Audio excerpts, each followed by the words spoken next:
Welcome to the KayScience app. This here is the child's to-do list. So this is where they can see what homework they've got to do. They go into the notes and see what the teacher's instructions are. They can then go in and complete the video and quiz. So let's go into Animal and Plant Cells.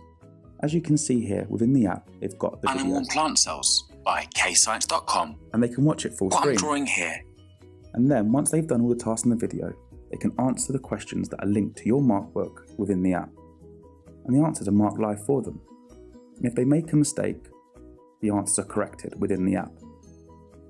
They've now completed their quiz task, so they can submit it and they can then move on to the next video here.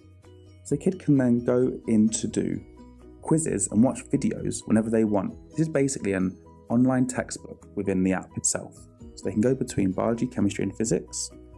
And this here was the score they got on their homework, which is recorded for them. So they know what quizzes they've attempted and what quizzes they haven't very easily. So they can go in and they can watch a video on bacterial cells and answer the questions.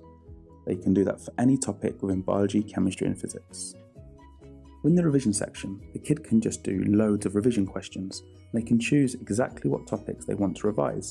So let's say they've got a cells and microscopes exam coming up. They can select 5 questions from each of these lessons and then they can answer the questions within the app.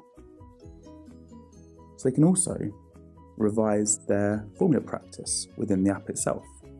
So as you can see here, they can revise the formulae that they need to learn for GCSEs. And if they get it wrong, it is marked for them. So there are word and symbol equations within our app. And they can also practice converting their units. So that there is the KayScience app.